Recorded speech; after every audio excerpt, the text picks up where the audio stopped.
Irmãos e irmãs, vamos a mais um momento da nossa liturgia da palavra, momento de fé, de introspecção, de meditação. Vamos deixar Deus nos falar. Deus sempre quer nos falar, mas respeita o nosso livre-arbítrio. Então, abra-se para Deus, para ouvir a palavra. Eu transmito sempre nos meus endereços telemáticos a liturgia oficial da igreja para ser um ajudador dos presidentes de celebrações da palavra eucarística e também seguindo o que Jesus mandou: ide pelo mundo e evangelizai, que de graça recebestes, deem também de graça. É um mandamento de Jesus para todos nós, né? Então devemos seguir. Vamos à liturgia referente ao dia 7 de janeiro de 2025, terça-feira depois da Epifania. No ano litúrgico C, onde se enfatiza mais o Evangelho de São Lucas. A cor dos paramentos litúrgicos é branca, no rito temos a missa própria com o prefácio da Epifania. Pode ser também, se o presidente da celebração assim o desejar, uma missa em memória facultativa, então por isso que pode ou não, vai depender do presidente, em homenagem a São Raimundo de Peñafort, presbítero, ou seja, padre. A cor continua branca, se o presidente da celebração optar pela memória. Vamos às leituras. Primeira leitura, leitura da primeira carta de São João, capítulo 4, versículos do 7º ao 10º. Caríssimos, amemo-nos uns aos outros, porque o amor vem de Deus, e todo aquele que ama nasceu de Deus e conhece Deus. Quem não ama não chegou a conhecer Deus, pois Deus é amor. Foi assim que o amor de Deus se manifestou entre nós. Deus enviou o seu Filho único ao mundo para que tenhamos vida por meio dele. Nisto consiste o amor. Não fomos nós que amamos a Deus, mas foi ele que nos amou e enviou o seu Filho como vítima de reparação pelos nossos pecados. Palavra do Senhor, graças a Deus. Salmo responsorial é o Salmo 72, na Bíblia de Jerusalém, e 71 é o da Bíblia Vulgata, Bíblia de tradução latina, organizada por São Jerônimo, traduzida por São Jerônimo. Versículos 1º ao 2º, 3º ao 4º AB, 7º ao 8º, refrão, versículo 11. Os reis de toda a terra hão de adorar-vos, ó Senhor. Repitamos: os reis de toda a terra hão de adorar-vos, ó Senhor. Dai ao rei vossos poderes, Senhor Deus, vossa justiça ao descendente da realeza. Com justiça ele governe o vosso povo, com equidade ele julgue os vossos pobres. Os reis de toda a terra hão de adorar-vos, ó Senhor. Das montanhas venha a paz a todo o povo, e desça das colinas a justiça. Este rei defenderá os que são pobres, os filhos dos humildes salvará. Os reis de toda a terra hão de adorar-vos, ó Senhor.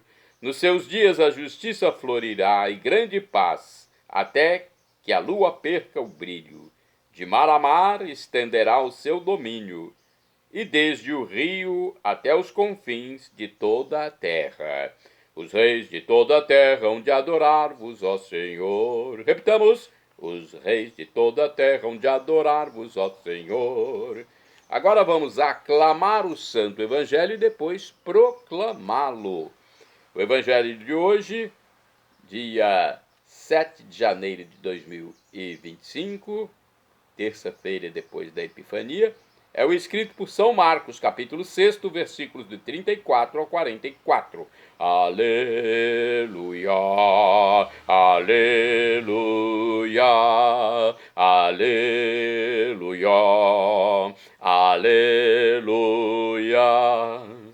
O Espírito do Senhor repousa sobre mim e enviou-me a anunciar aos pobres o Evangelho.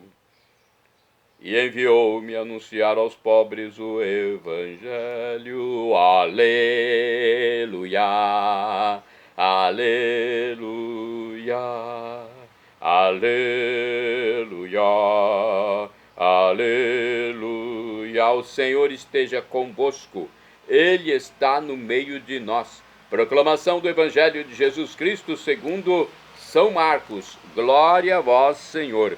Pelo sinal da Santa Cruz, livra-nos Deus nosso Senhor dos nossos inimigos. Naquele tempo, Jesus viu uma rumorosa multidão e teve compaixão, porque eram como ovelhas sem pastor. Começou, pois, a ensinar-lhes muitas coisas.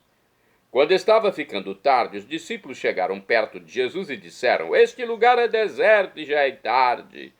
Despede o povo para que possa ir aos campos e povoados vizinhos comprar alguma coisa para comer. Mas Jesus respondeu: Dai-lhes vós mesmos de comer. Os discípulos perguntaram: Queres que gastemos 200 denários para comprar pão e dar-lhes de comer? Jesus perguntou: Quantos pães tens? E de ver. Eles foram e responderam: 5 pães e 2 peixes. Então Jesus mandou que todos se sentassem na grama verde, formando grupos. E todos se sentaram formando grupos de 100 e de 50 pessoas. Depois Jesus pegou os 5 pães e os 2 peixes, ergueu os olhos para o céu, pronunciou a bênção, partiu os pães e ia dando aos discípulos para que os distribuíssem. Dividiu entre todos também os 2 peixes. Todos comeram, ficaram satisfeitos e recolheram 12 cestos de pedaços de pão e também dos peixes. O número dos que comeram os pães era de 5.000 homens. Palavra da salvação. Glória a vós, Senhor. Vamos à reflexão do livro Igreja em Oração, nossa missa no dia a dia. O mandamento do amor é o que existe de mais exigente no cristianismo. Na leitura da primeira carta de São João, o autor nos explica a razão de termos tanta dificuldade para verdadeiramente amar. Amemo-nos uns aos outros, porque o amor vem de Deus, versículo 7. Deus é amor, versículo 8. Deus nos amou primeiro e enviou o seu Filho como vítima de reparação pelos nossos pecados, versículo 10. E para que tenhamos vida por meio dele, versículo 9. É impossível amar, humanamente falando, porque amar é a própria gratuidade. O verdadeiro amor é divino. Só conseguimos amar sem exigir nada em troca. Amar quem não nos agrada. Amar quem não nos ama. Amar até nossos inimigos. Amar de maneira totalmente gratuita, como Jesus amou, quando permitimos o próprio Deus amar em nós. O amor é a essência de Deus. Deus é amor. Já pensou? Jesus na cruz diz: perdoai, eles não sabem o que fazem. E ele estava sendo morto, assassinado. Não existe maior amor do que esse. Deus é amor. Imagine Deus enviando seu Filho para reparar os nossos pecados, morrendo na cruz. Qual pai que faz isso? A não ser Deus. Pense bem nisso, neste ano. Vamos agora à reflexão que está no livro Palavra e Vida. Marcos, capítulo 6, versículos do 34 ao 44. Deus, na antiga aliança, aparecia em meio a trovões e raios. O povo acreditava nele como um ser distante que ameaçava com a morte aqueles que adorassem outros deuses. A lei do puro e impuro era exigida pelos sacerdotes, que depois cobravam custosos sacrifícios para a purificação. Jesus revela um Deus próximo, que se compadece do povo completamente perdido, ensina-lhes muitas coisas, entre as quais a prática da partilha para não lhes faltar o alimento material. Qual é o nosso Deus? O Deus do terror ou do amor? Nosso comportamento é misericordioso? Mais uma vez, daqui a reflexão falando do amor, o amor de Deus. É difícil para o ser humano praticá-lo, mas é o mandamento de Deus: amai-vos uns aos outros como eu vos amei. É difícil, mas não é impossível. Tantos mártires fizeram isso, os apóstolos. Bem, temos outra reflexão que está, deixa eu ver aqui, no livro. Esse aqui é o livro Dia a Dia com o Evangelho. Marcos 6, capítulo 6, versículos de 34 a 44. Numerosa multidão de pessoas, movidas pela fome de ouvir a palavra de Deus, permanecem com ele num lugar deserto, cheio de compaixão, porque elas parecem ovelhas sem pastor. Jesus tem disposição para ensinar-lhes muitas coisas. Bem de tardezinha, a fome se apodera de todos e surge um impasse. Como alimentar tanta gente? Jesus não se apresenta como super-homem capaz de fazer tudo sozinho. Rejeita a sugestão de comprar e propõe a partilha, que na verdade é um milagre. Organiza cuidadosamente o povo e, usando o que eles têm, 5 pães e 2 peixes, cuja soma simboliza a totalidade, sacia a fome de todos, fazendo um grande milagre. Os dons de Deus são abundantes, e se forem repartidos, satisfazem a todos, e ainda sobra muita coisa. A nós, discípulos do Mestre, cabe colaborarmos para que a ninguém falte o pão material e o pão espiritual. Este é um dos grandes milagres de Jesus, alimentando 5.000 homens, sem falar mulheres e crianças. Foi um dos momentos em que Jesus se mostra como Deus, ainda que queira a participação dos seres humanos no seu ato. Vamos agora aos santos do dia. Olha, neste dia 7 de janeiro de 2025, a missa ou a celebração da palavra pode ser em homenagem a São Raimundo de Penha-Forte. Vai depender do presbítero ou do diácono, quem estiver na presidência que vai decidir. Vamos à história dele? Raimundo de Penha-Forte foi padre. Nasceu em Barcelona e faleceu em 1275. Ele era de Barcelona, na Espanha. Professor de filosofia aos 20 anos. Aos 47 entrou para a ordem dominicana, da qual foi terceiro superior geral. Às vezes eles colocam o nome da cidade, mas não colocam o país, não dão a localização. Por isso eu estou colocando aqui agora, neste momento, no meu texto. Bem, de acordo com o site da comunidade católica Canção Nova, São Raimundo nasceu no castelo de Penha-Forte, em Barcelona, Espanha, no ano de 1175. Seus pais originavam-se dos antigos condes de Barcelona e eram aliados do rei Aragão.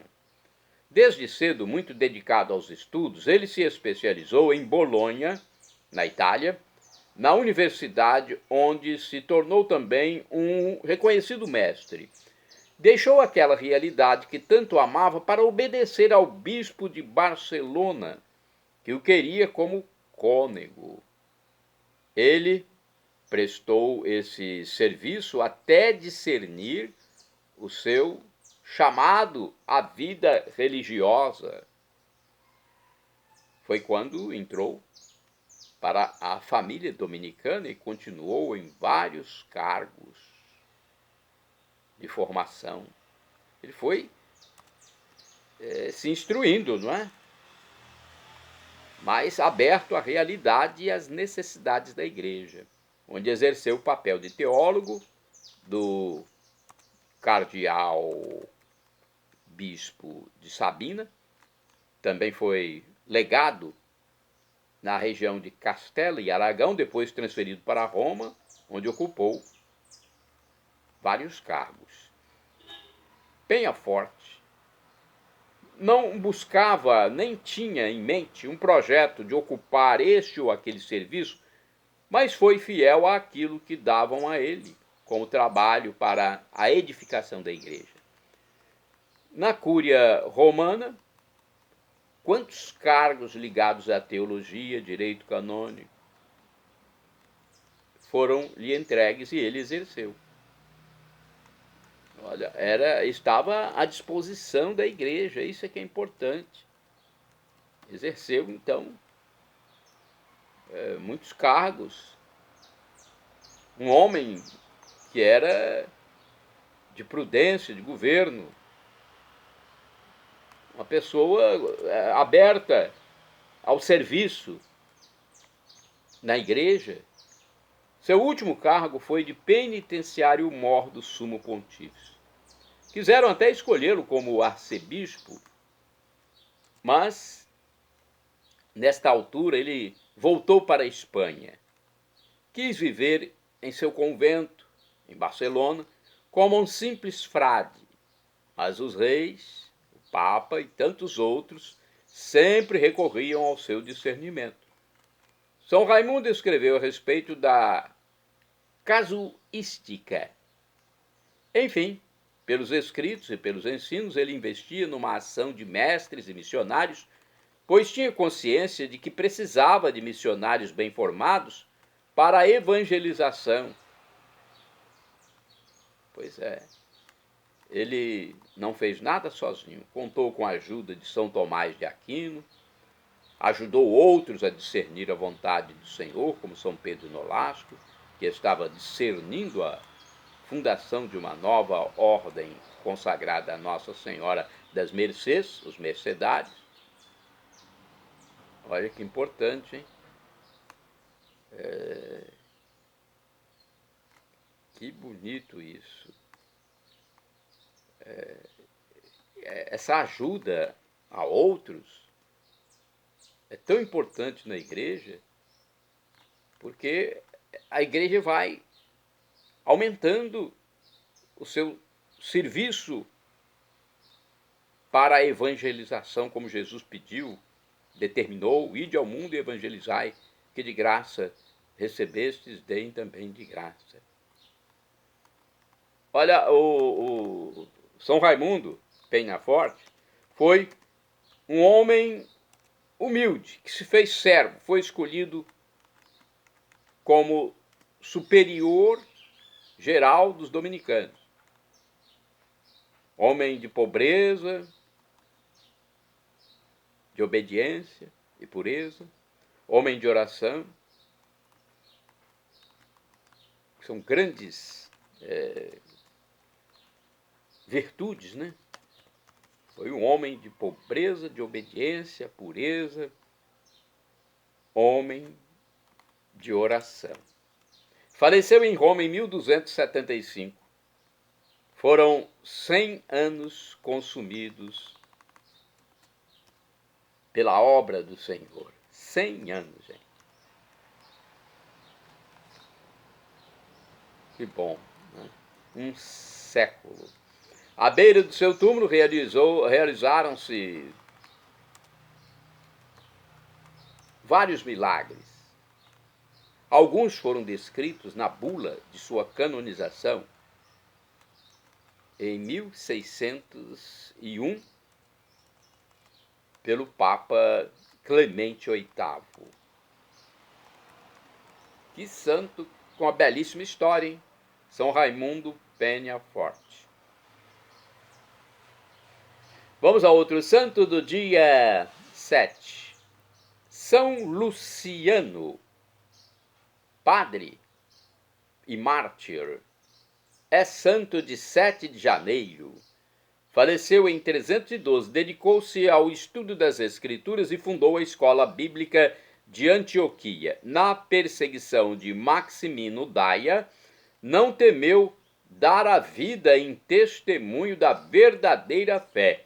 De acordo com o site do Vaticano, Luciano, sacerdote erudito e austero de Antioquia da Síria, foi um exegeta rigoroso do Antigo e do Novo Testamento e morreu como mártir na Nicomédia em 7 de janeiro de 312, durante a perseguição do imperador romano Maximino Trácio. Outro imperador, Constantino, foi batizado perto de sua sepultura. Santo do dia 7 de janeiro, São Ciro Bispo. Faleceu em 714, foi um monge da Paflagônia, no norte da Turquia. Eleito patriarca de Constantinopla, foi expulso de sua sé e morreu no exílio. Santo do dia 7 de janeiro é São Canuto Lavard, bispo. Faleceu em 1137. Foi duque de Schleswig, na Dinamarca. Governou com prudência e bondade o principado e fomentou a piedade do seu povo. Canuto Lavard foi assassinado por inimigos que invejavam a sua autoridade. Santo do dia 7 de janeiro, São José Tuan, mártir. Faleceu em 1862. Foi pai de família e agricultor, que morreu degolado em An Bai, no Vietnã, por se ajoelhar diante de um crucifixo, ao invés de calcá-lo aos pés. Olha, um grande mártir, São José Tuan, lá na região do continente asiático, Vietnã. Santo do dia 7 de janeiro, Beato Mateus Guimerá, foi bispo, faleceu em 1451, da Ordem dos Menores. Dedicou-se intensamente ao culto e à exaltação do Santíssimo Nome de Jesus. Isso foi em Agrigento, na Itália. Santo do dia 7 de janeiro, Beato Ambrósio Fernandes, mártir. Faleceu em 1620. Foi admitido como religioso da Companhia de Jesus no Japão e, depois de ter padecido muitas privações, morreu por Cristo no cárcere. Santa do dia 7 de janeiro, Beata Maria Teresa Haas, virgem. Faleceu em 1876. Foi fundadora da Congregação das Filhas da Cruz em Liège, na Bélgica. Morreu aos 99 anos de idade. Santo do dia 7 de janeiro, São Polieuto, mártir. De acordo com o site do Vaticano, na época das perseguições de Décio em Melitene, Armênia, o soldado Polieuto foi intimado a oferecer sacrifícios aos deuses. A sua rejeição custou-lhe o martírio, em cujo sangue foi batizado. Olha, um soldado que tornou-se mártir de Cristo. Hoje, este soldado romano é celebrado quase sempre junto com São Nearco. Shalom Adonai é uma expressão hebraica que significa a paz de Deus. É o que eu desejo para todos vocês. El Shaddai, também do hebraico, significa ele proverá. Deus proverá. Deus é onipotente, onisciente, onipresente. O professor e escritor de mais de 100 livros da Igreja Católica, Felipe Rinaldo Queiroz de Aquino, em seu canal no YouTube, onde responde as nossas dúvidas, diz que Deus pode nos dar uma dessas 3 respostas quando suplicamos algo: sim, não ou espere. Qualquer dessas respostas é a melhor para nós, pois Deus é onisciente, e é o nosso Pai do céu, nosso divino Pai celestial, nosso Abba, como dizia Jesus, Abba, papaizinho do céu. Só que é o melhor para nós, é o Criador do universo. Você já imaginou que está pedindo algo ao Criador de tudo o que existe? Se a gente parar para pensar, é algo inefável. Você se dirigir ao Criador de todo o universo, de tudo que existe, é indizível, inefável, inexpressável, inexprimível. Uma situação dessa. Eu mesmo tive uma experiência extraordinária em que fui enlevado. Eu fiquei enlevado e falava com Deus. Meu Deus, como é que pode o Senhor que criou tudo, todo o universo, todas as criaturas, que é onipotente, onipresente, onisciente, está me dando essa graça, está se dirigindo a mim numa cidadezinha aqui, no interior do Espírito Santo?